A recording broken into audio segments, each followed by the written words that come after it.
कुछ जंगें ऐसी होती हैं जो सिर्फ हार जीत का फैसला नहीं करती, बल्कि आने वाली सदियों के लिए हिकमत अमली के उसूल तय कर जाती हैं। जंग ओहद भी एक ऐसी ही कहानी है, एक ऐसे शानदार मंसूबे की जो इंसानी फितरत की एक छोटी सी गलती से टकरा गया। तो आइए जरा गहराई में चलते हैं और इस जंग का तज्जिया करते हैं जो फौजी हिकमत अमली, जोग्राफियाई जहानत और नज़्म व ज़ब्त की अहमियत पर एक लाजवाल सबक है। जरा तसव्वुर कीजिए, साल 625 ईस्वी है। मैदान जंग का मंजर आपके सामने है। एक तरफ सिर्फ 700 मुसलमान सिपाही और उनके मुकाबले में 3000 की मक्की फौज, यानी तादाद में 4 गुना से भी ज्यादा। और सिर्फ यही नहीं, इनके पास इस दौर का सबसे खतरनाक हथियार भी था, एक ताकतवर घुड़सवार दस्ता। खुले मैदान में तो ये मुकाबला एक तरह से खुदकुशी ही था। तो सवाल ये था कि इस नामुमकिन नजर आने वाली सूरत हाल से निमटा कैसे जाए। तो जब तादाद और हथियार आपके खिलाफ हों तो फिर आप क्या करते हैं? आप लड़ाई के असूल ही बदल देते हैं। आप मैदान जंग को ही अपना सबसे बड़ा हथियार बना लेते हैं। और यहीं से वो ज़हीन हिकमत अमली सामने आई जिसे पहाड़ी किले की हिकमत अमली कहा जा सकता है, जिसने इस जंग का रुख ही बदल देना था। देखें, इस पूरे मंसूबे का मकसद सिर्फ और सिर्फ एक था, मक्की फौज की सबसे बड़ी ताकत यानी उनके घुड़सवार दस्ते को बेकार कर देना। क्योंकि खुले मैदान में यही घुड़सवार मुस्लिम फौज को मिनटों में चारों तरफ से घेर कर खत्म कर सकते थे। इसलिए एक ऐसा दिफाई निजाम बनाना लाजमी था जो दुश्मन के इस सबसे खतरनाक हथियार को बेबस कर दे।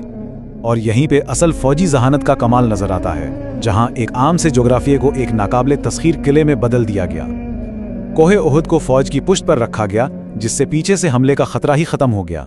दायां बाजू भी पहाड़ की वजह से महफूज हो गया। कमजोरी थी तो सिर्फ बाएं बाजू पर, और उसे महफूज करने के लिए एक पथरीली पहाड़ी पर 50 तीरंदाज तैनात कर दिए गए। उनका काम सिर्फ एक था, चाहे कुछ भी हो जाए, दुश्मन के घुड़सवारों को इस रास्ते से नहीं गुजरने देना। अब देखें, इस पूरी हिकमत अमली की कामयाबी का दारोमदार सिर्फ एक चीज पर था, नज़्म व ज़ब्त। और ये सारी जिम्मेदारी इन 50 तीरंदाजों के कंधों पर थी। उन्हें तारीख के वाज़ेह तरीन अहकामात में से एक दिया गया, चाहे हम जीत रहे हों या हार रहे हों, तुमने अपनी जगह नहीं छोड़नी। ये हुक्म इतना सख्त क्यों था? क्योंकि ये छोटी सी पहाड़ी महज एक दिफाई चौकी नहीं थी, ये पूरी जंग का महवर थी, उसकी बुनियाद थी।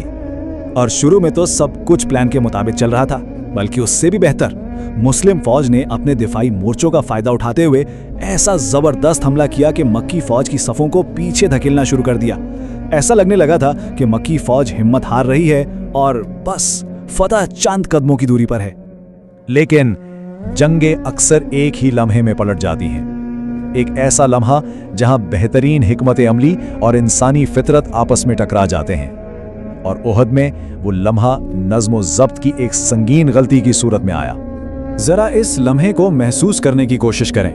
दुश्मन भाग रहा है, उनका कैंप माले गनीमत से भरा पड़ा है और हर तरफ फतह का एहसास है। मुस्लिम सिपाहियों के लिए जंग तकरीबन जीती जा चुकी थी। लेकिन क्या होता है जब एक फौलादी मंसूबे की सबसे अहम कड़ी टूट जाए, जब जीत के जोश में वाज़ेह तरीन अहकामात को नजरअंदाज कर दिया जाए? पर अफसोस कि यही हुआ। फतेह को अपनी आंखों के सामने देखकर तीरंदाजों की अक्सरियत ने इस एक सबसे अहम हुक्म को नजरअंदाज कर दिया, माले गनीमत की कशिश। और ये गलतफहमी कि जंग तो खत्म हो चुकी है। वो अपनी तस्वीराती पोजीशन छोड़कर नीचे उतर आए। उन्होंने समझा जंग खत्म हो गई, लेकिन असल में तो जंग का सबसे खतरनाक मरहला अब शुरू होने वाला था। इस एक फैसले का नतीजा तबाहकुन था। वो दिफाई दीवार जिस पर पूरी हिकमत अमली खड़ी थी, एक लम्हे में गिर गई। जो बाजू एक लम्हा पहले तक नाकाबिले तस्खीर था, अब दुश्मन के लिए खुला दावतनामा बन चुका था। और ये दावत दुश्मन के सबसे खतरनाक हिस्से, उनकी घुड़सवार फौज के लिए थी, जो इसी एक मौके की तलाश में थे। और इस खुले रास्ते को, इस मौके को एक शख्स ने फौरन भांप लिया। मक्की घुड़सवार फौज के कमांडर खालिद बिन वलीद ने, जो बाद में तारीख के अजीम तरीन फौजी जर्नैलों में से एक बने। उन्होंने एक लम्हा जाया नहीं किया, तीरंदाजों की छोड़ी हुई जगह को देखा, तेजी से अपने दस्ते को पहाड़ी के गिर्द घुमाया और मुस्लिम फौज पर ठीक उस जगह से हमला किया जहां से वो खुद को सबसे ज्यादा महफूज समझ रहे थे, यानी पीछे से। इस जवाबी हमले ने मुस्लिम सफों में मुकम्मल अफरा-तफरी फैला दी और जंग का नक्शा ही बदल कर रख दिया। तो इस ड्रामाई उलट फेर के बाद आखिर हुआ क्या, और इस छोटी सी पहाड़ी ने हमें क्या सबक सिखाया जो आज तक याद रखा जाता है? जंग का नतीजा सच पूछें तो थोड़ा पेचीदा था। हाँ, मुसलमानों को भारी नुकसान उठाना पड़ा, लेकिन फौज पूरी तरह तबाह नहीं हुई। दूसरी तरफ मक्कियों ने फतह का दावा तो किया, लेकिन वो इसका फायदा उठाए बगैर वापस मक्का चले गए। इस तरह ओहद एक फौजी नाकामी जरूर थी, लेकिन ये वो फैसला कुन शिकस्त नहीं थी जिसकी मक्कियों को उम्मीद थी। असल सबक तो जंग के बाद सामने आया। बाद में नाजिल होने वाली कुरानी आयात ने इस शिकस्त की वजह बिल्कुल वाज़े कर दी। हुक्म पर इख्तिलाफ और नाफरमानी, जबकि अल्लाह ने फतह सामने ला खड़ी की थी, और दुनियावी फायदे की ख्वाहिश। इससे यह जाहिर होता है कि इस वाक़े को सिर्फ एक फौजी गलती नहीं, बल्कि इससे भी गहरा एक अखलाकी और रूहानी सबक समझा गया। और यहीं आकर हम जंगे ओहद के सबसे बड़े सवाल पर रुकते हैं। एक ऐसा सवाल जो आज भी हर लीडर, हर फौजी और हर टीम के लिए अहम है।